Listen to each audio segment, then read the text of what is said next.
Naaresto ng pinagsanib na pwersa ng Alicia Municipal Police Station, katuwang ang mga operatiba ng Isabela Police Provincial Office, ang isang lalaki na kabilang sa Regional Top 2 Most Wanted Person, kaugnay ng kasong 15 counts of qualified rape of a minor. Sinagawang operasyon sa Calamba City, Laguna.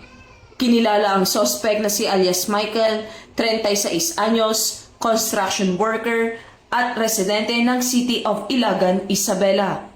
Ang pagkakaaresto ay sinagawa sa bisa ng warrant of arrest na inilabas ng Regional Trial Court Branch 18, Ilagan City, Isabela noong Disyembre 19, 2025 para sa nasabing kaso.